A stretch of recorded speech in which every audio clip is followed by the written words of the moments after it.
Olá, seja muito bem-vindo ao nosso podcast, nosso Talk 100. Você é muito bem-vindo, né, aqui na nossa plataforma no YouTube. Se você ainda não curte, né, a nossa página aqui no YouTube, se você ainda não curtiu nenhum dos nossos vídeos anteriores, vai lá, assiste todos, curte, comenta, né, compartilha também todos os nossos conteúdos que a gente tem feito aqui na nossa plataforma. E hoje, né, em mais um episódio do nosso Talk 100, a gente vai falar sobre missões, sobre missionários, né, uma vida de missão, né, que é a vida da igreja. A igreja precisa, né, pulsar a vida de missões. E óbvio, né, que hoje a gente vai conversar com o nosso pastor Aristeu. Tudo bom, pastor Aristeu? Tudo ótimo, tudo tranquilo. Ô pastor, deixa eu lhe fazer uma pergunta antes da gente, né, entrar propriamente dito no nosso assunto assim. Nos conta como foi que o senhor conheceu Jesus? Olha, não faz tanto tempo. Não. Tá o senhor e Abraão ali do lado. Ô Elton, eu vim de uma família que não praticava o evangelho. Uhum. E, na verdade, eu nunca tinha entrado numa igreja, nunca tinha lido a Bíblia, nunca tinha ouvido, né, uma pregação. E eu tive a infelicidade de, muito jovem, ter entrado nas drogas, né? Uhum. E na minha pré-adolescência eu precisei morar sozinho. Meu pai era professor de uma escola rural e nós morávamos distante da cidade. Meu pai foi meu professor na escola, né, no primário. E aí, assim que terminou a escola primária, eu fui morar sozinho e me perdi nesse sentido. E comecei a usar drogas muito cedo. E houve uma oportunidade, eu morava próximo de Maringá, que é a 90 quilômetros, né? Houve uma oportunidade aí que me falaram, olha, em Maringá tem um local que você pode mudar de vida. Eu estava com uns problemas na justiça, algumas coisinhas já meio complicadas. Eu estava próximo de fazer 18 anos.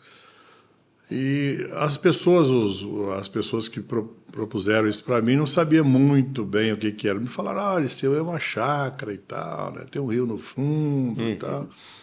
Eu falei, caramba, né? Já estava meio complicado, tinha sido preso algumas vezes. Pensei bem, falei, um rio no fundo. Pastor, o senhor passou quantos dias preso, pastor? O máximo de tempo que o senhor já passou preso? Antes de crente ou depois de crente? Não, antes. Vamos contar antes. Eu passava de vez em quando, ficava quase um mês, né? Mas depois de crente eu fiquei um mês.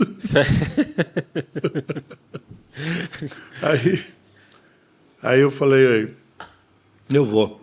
Eles me trouxeram para Maringá.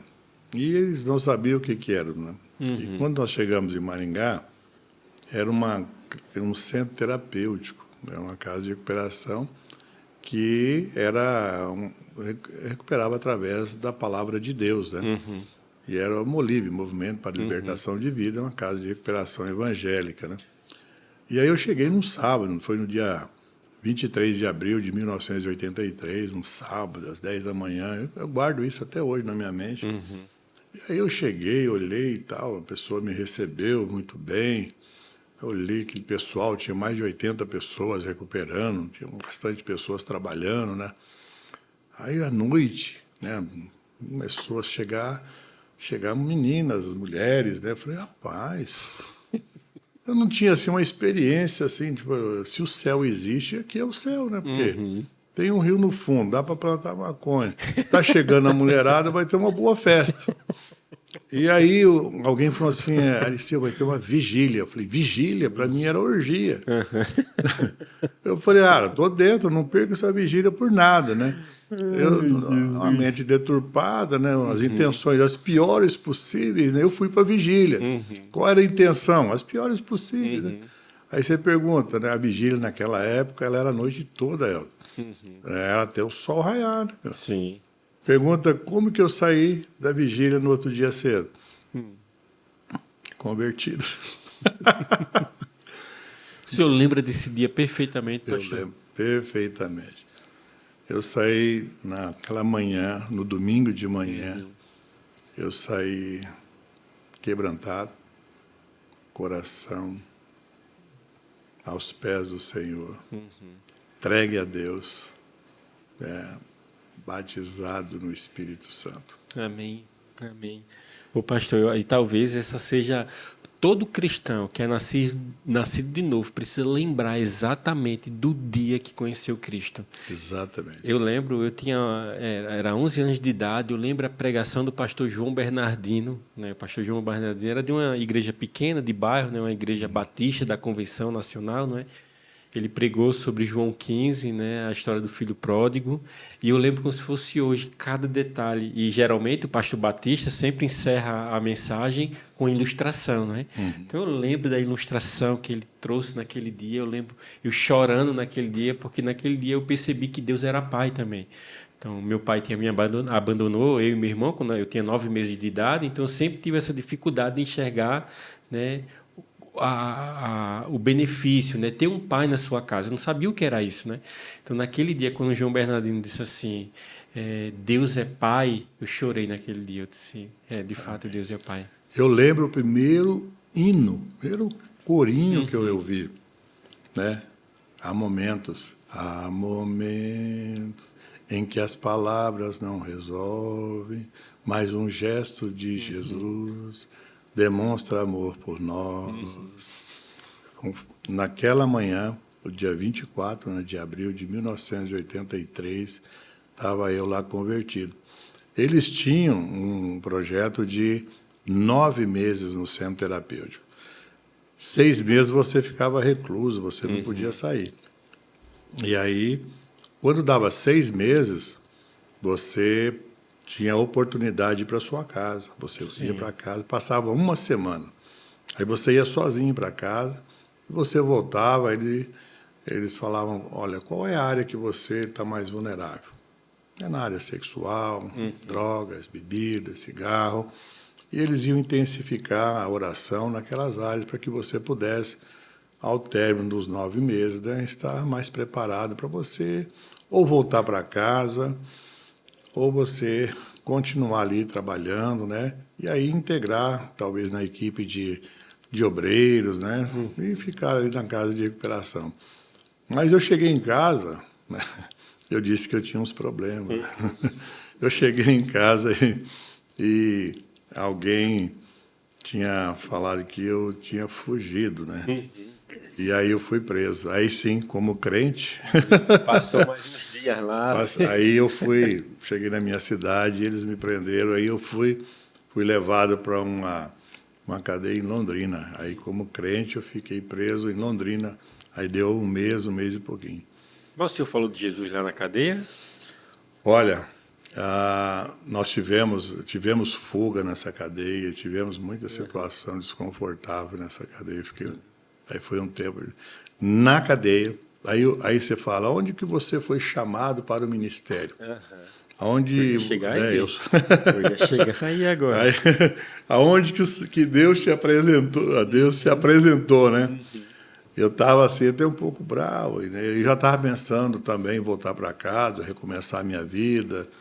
E eu estava naquela cela, né? Os crentes fizeram um culto na minha ala e o pessoal tentou uma fuga, né? E foi um dia meio complicado, porque eu não quis fugir, né? E aí um colega meu de cela, eles furaram ele com o estoque, que fala, né? E aí nós voltamos, e aí foi uma noite terrível. Aí naquela noite eu fui orar. Eu falei, Deus, complicado, né? Complicado, porque a gente tenta mudar de vida, parece que as coisas não dão certo. Estou eu preso que até aqui. Piorou? Parece que piorou, né? E aí Deus falou 3 coisas comigo. Sabe quando Deus fala em voz audível? E alguém pode dizer, olha, não foi Deus, mas você sabe que foi? Deus falou 3 coisas para mim. Deus falou, primeira coisa, volte para aquele lugar onde você estava. Lá para a chácara onde eu estava, na casa de recuperação. Aí eu já estava pensando em dar linha na pipa, né? A segunda coisa que Deus falou, não se preocupe com o tempo. Tempo é um problema. Tipo assim. Terceira coisa, do mesmo jeito que eu usei vidas para que você fosse liberto dos vícios, eu quero usar a sua vida para libertar outros.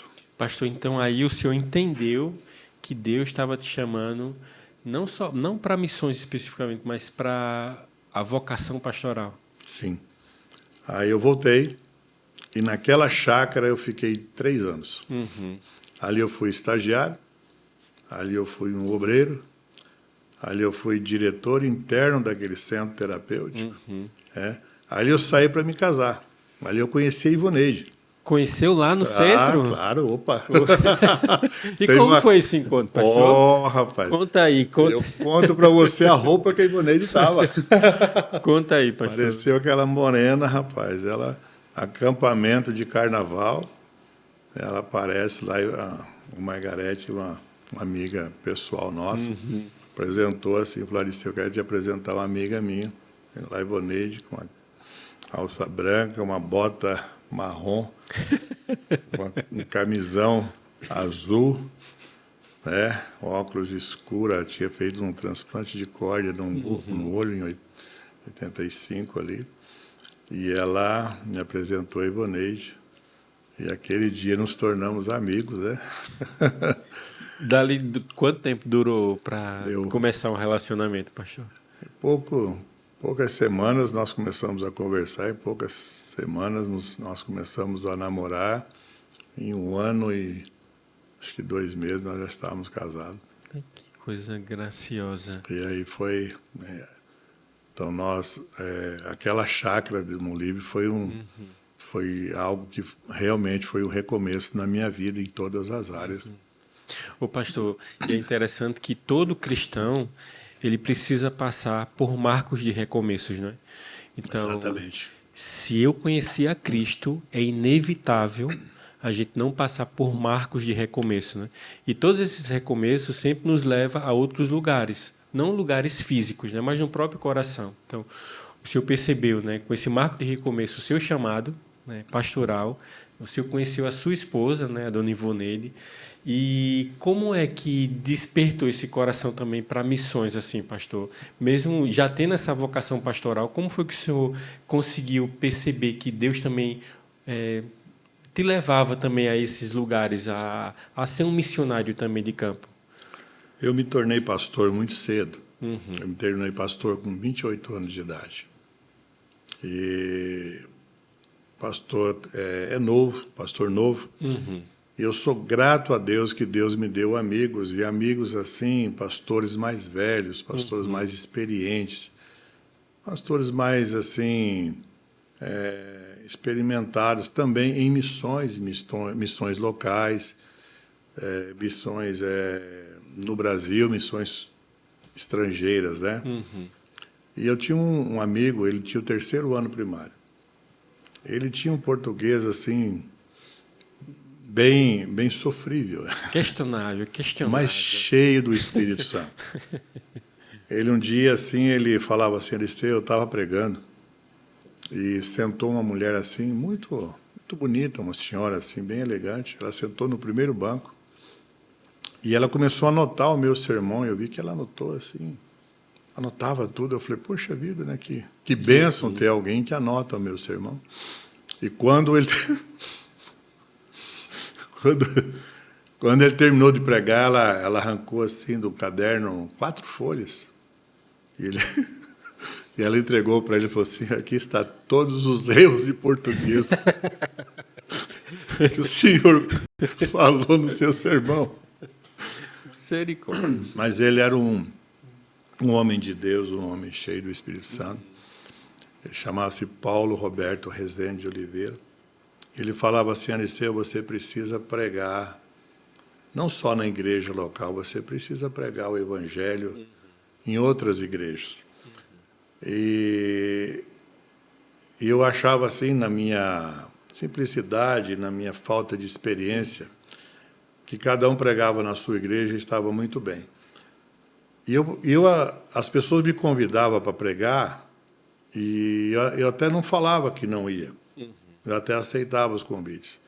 E quando ia chegando o momento, e chegando próximo, eu ligava para a pessoa e falava assim, olha, eu quero dizer para você que eu não posso e tal. Eu estou mandando um pastor nosso aqui, da nossa igreja. É alguém melhor do que eu, alguém que está mais experiente e tal, né? Criava um constrangimento ruim. Ou então eu cometi um erro ainda maior, né? Eu não comparecia. Isso era pior ainda, sabe? Mas por que o senhor... Eu tinha essa postura, não, deixa para lá, né? Cada um prega no seu lugar, na sua igreja e tal, né? E um dia eu mandei um amigo meu, um pastor, que era bem próximo, que ainda tenho ele como um grande amigo, essa amizade resistiu. E eu pedi para que ele fosse pregar eu não avisei o pastor, era um aniversário da igreja. E eu falei, olha, pastor, o nome dele é Roberto. Eu falei, prega, vai lá pregar, né? E ele chegou e se apresentou, falou, olha, eu sou o pastor Roberto, e o pastor Aristeu não pôde estar aqui. E esse pastor disse, olha, eu não te convidei. Eu convidei o pastor Aristeu e você não vai pregar aqui. Ele achou que ele estava brincando, ele sentou, ele estava com a esposa. E o pastor pregou, e pregou bravo, né? Ele voltou, e amigo é bom por isso. Sim. Ele voltou e falou, Aristeu, vamos conversar? Faz mais isso não, cara. Você não sabe o que é você ter que sentar e ouvir o pastor pregar bravo, desapontado. Não faça mais isso. Aí eu falei, eu preciso repensar isso. E um dia, eu não era conhecido, né? Também não sou, hoje também não sou tanto. Mas naquela época eu nem tinha celular, né? Foi em 96, no início de 96, eu ganhei um celular, acho que em setembro de 96, que é o meu celular. E eu orei a Deus. É bom quando a gente ora ao Senhor sobre essas questões que nos incomodam, né, Elton? E eu falei, Senhor, eu vou lá na igreja, na hora do almoço. Eu vou fechar o escritório. E se o Senhor tem essa questão de nós pregarmos em outras igrejas, que o Senhor mande 7 convites. E eu vou pregar esses 7 convites.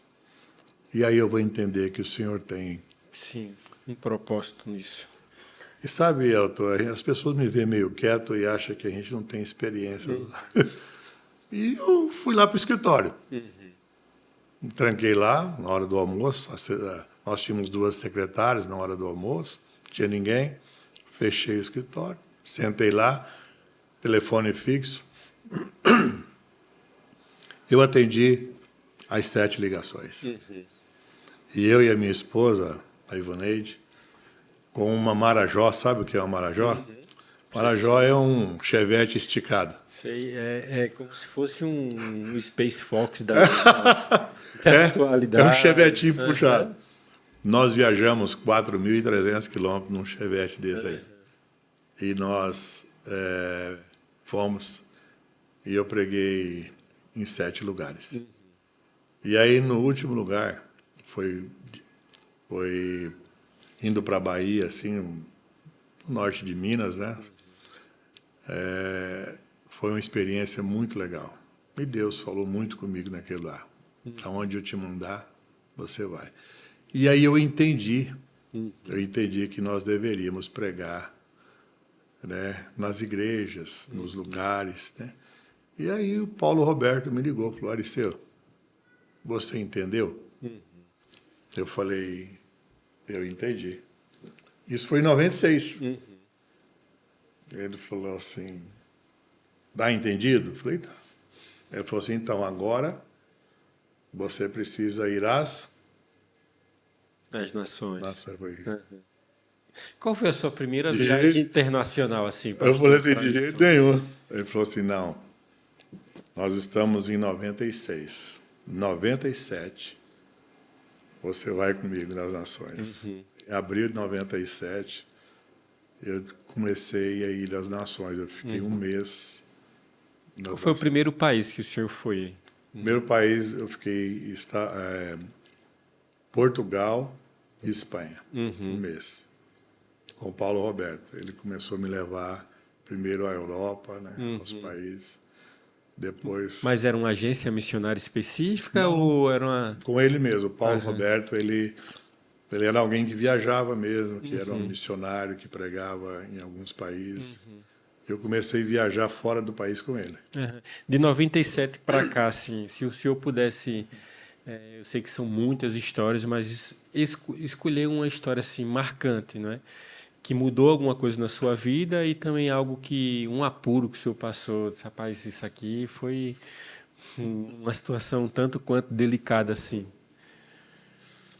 Olha, nós tivemos assim, tanto na Rússia, né, como na África, como também no Uruguai, em alguns países. Mas na África nós tivemos várias situações que nós passamos, né, de complexa, em função do próprio país, da própria situação, né, que a gente enfrenta, né. Na Rússia, eu cheguei em Moscou, né? E eu não falo inglês, né? E aí nós estávamos com uma equipe de 12 pessoas e nós tínhamos lá nós contratamos uma tradutora, que chamava Kia, e quando nós começamos a pregar, ela travou. Ela teve uma dificuldade. Nós estávamos com o pastor Cote. O Cote Da base de Tamandaré, um grande amigo. E o Cote falou, vamos orar. E, de repente, ela falou, olha, eu tive uma experiência complicada. Ela se apaixonou por um brasileiro que esteve na Rússia e ela veio para o Brasil e ela foi abandonada na favela, a favela do Alemão, e ela ficou por mais de 2 anos sendo abusada. Ela foi abandonada na favela até ela poder ir embora. Então, quando ela ouviu 12 pessoas falando português, ela entrou em pânico. E aí foi a primeira experiência que nós tivemos ali, né? E aí nós dividimos a nossa turma ali. Nós pegamos o Tibério, que era um baiano que estava ali, que traduzia, e a nossa equipe ficou meio complicada em relação ao tradutor, né? Então, você traduzia do português para o inglês, do inglês para o russo, né? Então, 30 minutos de mensagem teve que reduzir para 15, porque complicado. Mas aí a situação mais difícil, porque eu tinha que ir para a Sibéria, para Newsburg, e eles falaram para mim assim, ó, você vai ficar em tal lugar, vai chegar um pastor, né, e você vai entrar no carro, né, e ele vai te levar a tal lugar. E o carro chegou, né, realmente eu entrei no carro, o cara não fala português e eu não falo russo. E ele ria para mim, eu ria para ele. E chega um momento, né, que você fica pensando, será que é ele? 1 hora de viagem, eu ria para ele ria para mim. O que você faria? Eu cheguei a um ponto que eu falei assim, será que eu não entrei no carro errado, cara? E ele, eu me falando para cá, você falando para todo mundo rindo, só assim, beleza, Graças a Deus que depois nós chegamos lá, né? Aí de repente nós chegamos, né? Eu cheguei, é um teatro. Né? Aí cheguei, teatro em funcionamento, né? Funcionava ainda. Aí eu cheguei, preguei, eles alugam, né? Na época eles alugavam. Aí eu cheguei, eu preguei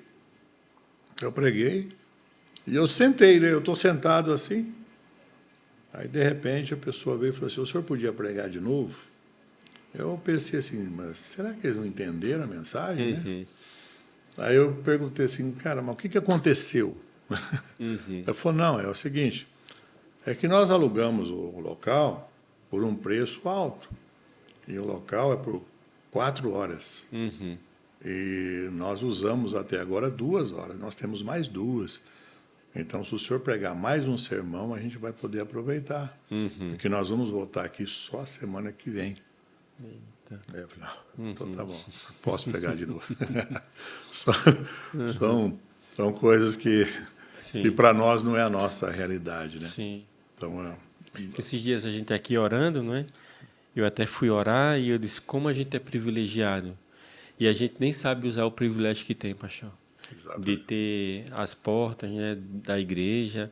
E tem igreja para tudo que, né, tudo que é doutrina hoje, tudo que é gosto, né? Então, mas a gente ainda não entendeu, né, o quão precioso é, né, o culto, a palavra de Deus, a oração, né, em comunhão.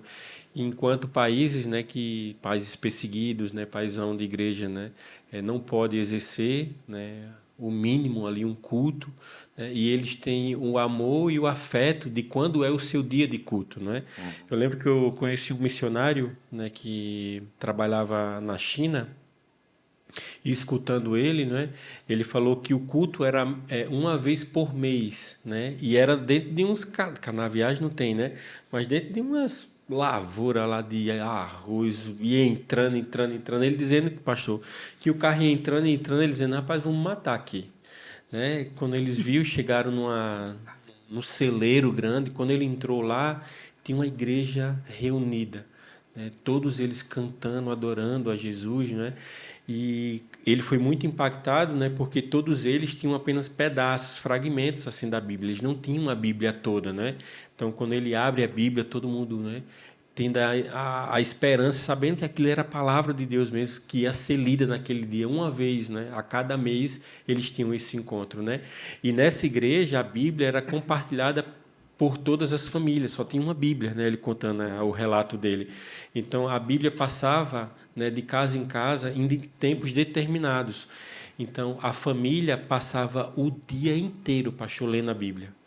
Eles começavam logo cedo e eles iam revezando, né? Com o pai, com a mãe, com os filhos, até eles terminarem, até dar o tempo deles lerem a quantidade do máximo que eles poderiam ler a palavra de Deus, né? Então, assim, isso para a gente é surreal, mas a gente não sabe usar o benefício que a gente tem, né, de ser um país, né, que ainda nos dá a condição de ter a nossa igreja com a porta aberta, a gente poder andar com a nossa Bíblia ainda debaixo dos braços, né, por mais que exista um telefone hoje.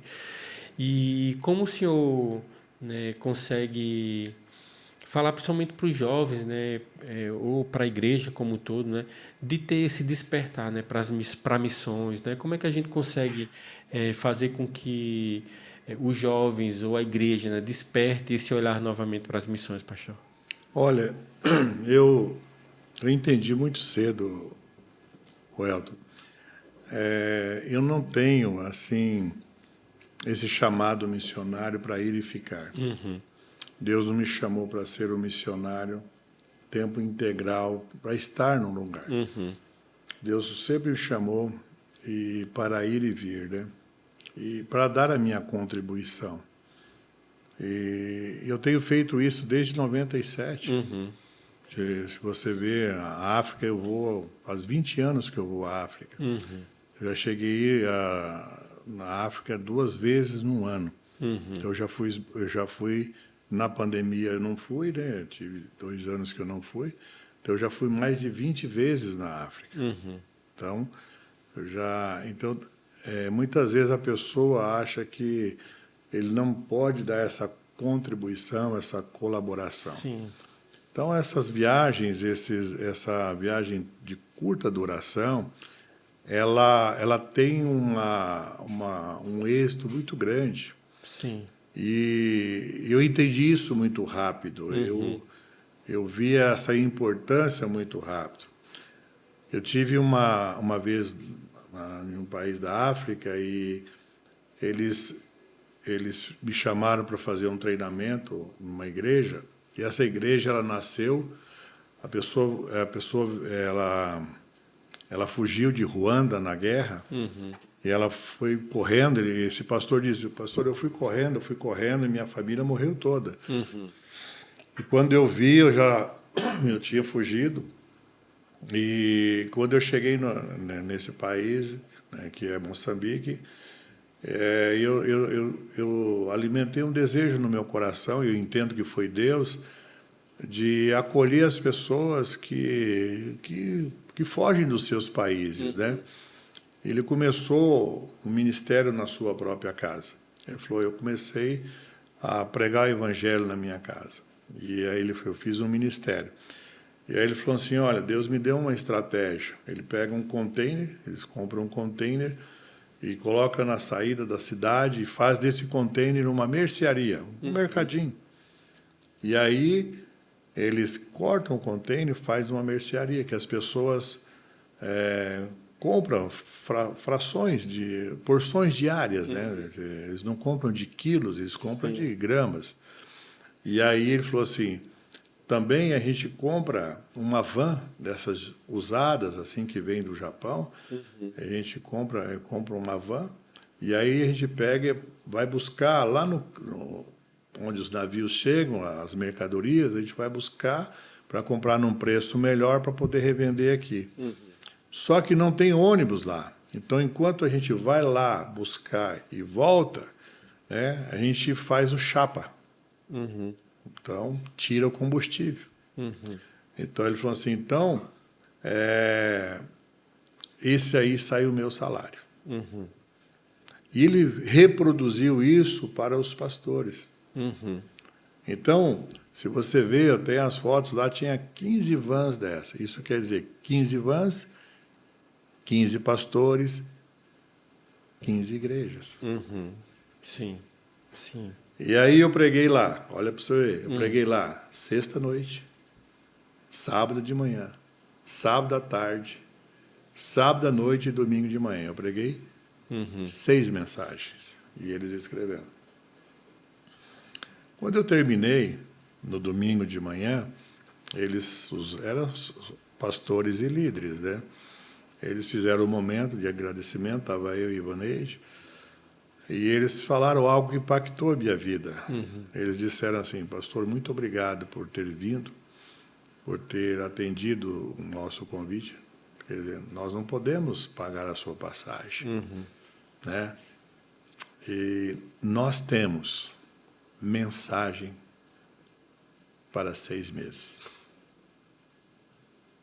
Atos 20, 35. Melhor é dar do que receber. Sabe o que eu pensei, Elton? Se tiver um doido igual o Aristeu, que vem aqui no outro semestre, Tem mais 6 meses. eles têm 1 ano de mensagem. Então, o que eu deixo para os jovens é isso. Se você lança uma semente de 6 mensagens, não custou 2 dias inteiros. Foi uma semeadura tão rápida. Você vai deixar 15 igrejas com sermão para 180 dias. Não tem semeadura que dá uma colheita tão grande como essa. Então, desde 97, eu faço essa semeadura. Eu sou pastor local. Você vê aqui, eu sou presidente da igreja local, né? Você me vê aqui.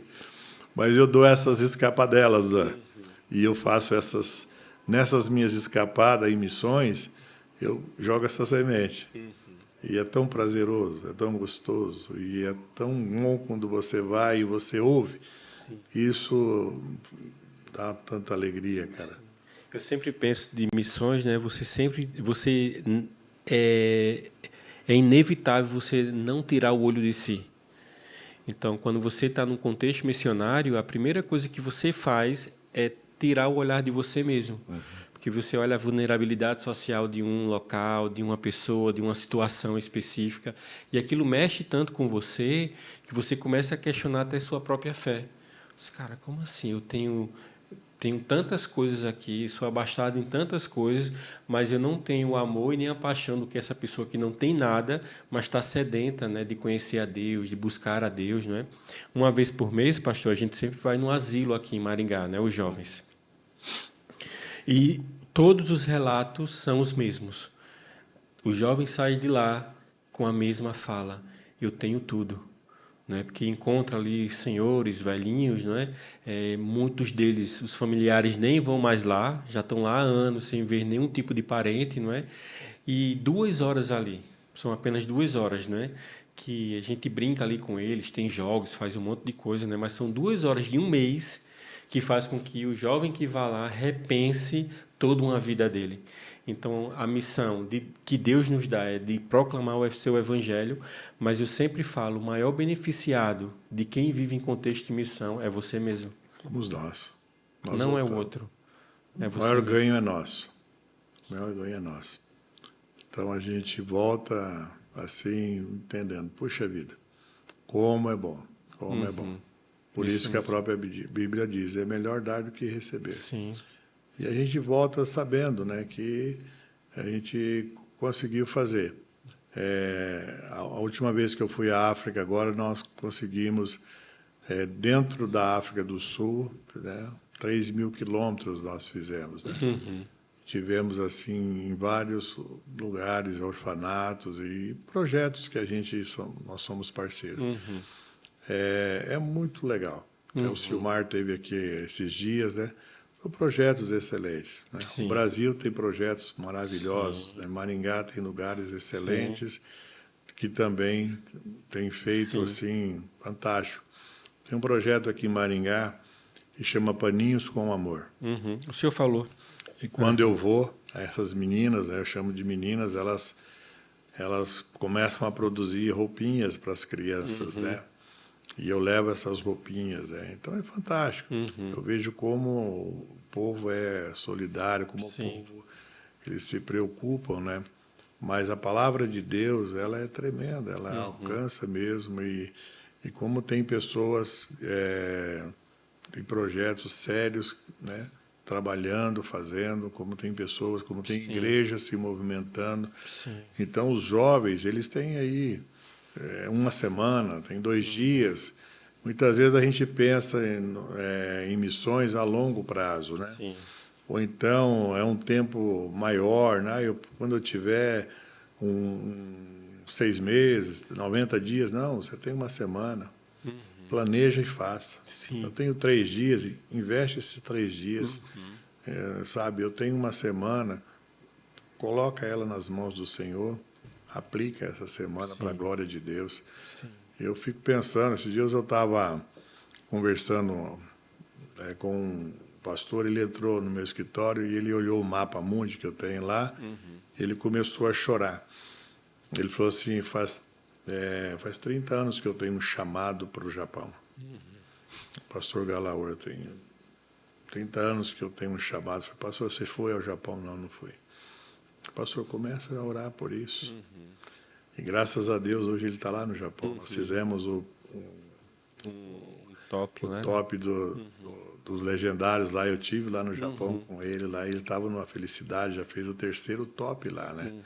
Então, a gente precisa dar start naquilo que a gente tem como plano, vontade, sonho, projeto de Deus para a nossa vida, né? Então, muitas vezes a gente pensa em fazer algo grande. Não, começa a fazer. Eu comecei a fazer missões aqui. E eu ia fazer missões. Quando eu me converti, eu fazia... Na igreja, eu fazia tudo, cara. Sabe? Eu entrava em tudo. Teatro, estava o Aristeu lá no teatro. José e Maria, eu estava lá. Eu era o anjo Gabriel. Quando eu descobri que quem casava era José e Maria, eu falei, cara, o anjo Gabriel não casa nem. Estava lá, de repente, eu cantei no coral. Eu me envolvi em tudo. No evangelismo de rua, eu ia. Você falou de fazer evangelização também aí no asilo? No asilo, eu ia no asilo. Eu ia nos lugares, nos presídios, eu ia. Né? Então, onde havia uma oportunidade como jovem, estava eu lá. Então a gente não pode deixar. Começa a fazer aqui, Sim. sabe? Sim. Pastor, obrigado pela conversa. E a nossa intenção é fazer com que, né, conhecer um pouco da sua história, conhecer como, né, esse despertamento missional, esse despertamento pastoral, mas também um despertamento para que as pessoas possam amar também essa vida de missões, porque a missão, como o senhor bem falou, não é só ir na África, né? Sim. Existe uma missão dentro da sua casa, com seus vizinhos, com bairros que são bem próximos. A missão não é você subir no avião que, né, que vai te fazer um missionário, né? O que você está fazendo aqui, você vai fazer em outra nação, em outro estado, em outra cidade, né? E também uma alegria que eu tenho é fazer missões com os meus filhos, com a minha esposa, né? Com a minha casa, com a minha família. O Lucas é seu tradutor, não é? Quando ele vai? É meu tradutor e eu já faço missões com a minha casa, com a minha família. Isso é uma grande alegria, um privilégio muito grande. A Larissa também já viveu. A Larissa na África comigo, Ivoneide, parceira. Então eu gosto, isso é muito prazeroso, né? Sim. E que os jovens eles possam estar fazendo missões mesmo, né, nos bairros, e eles se apaixonem por isso, pelas almas, né, compartilhar as boas novas do Evangelho. É fantástico. Isso. Pastor, obrigado, tá? Amém. E para você que assistiu, ficou conosco até agora, né, no nosso final, então curte aqui, compartilha, não é, esse bálsamo aqui mesmo, essa conversa, né, falando sobre experiências, sobre histórias, né. Não sei se você sabe, mas a Bíblia é repleta de histórias. Então, as histórias também podem edificar a nossa vida, né. Então, que Deus abençoe você, né, e até o próximo episódio.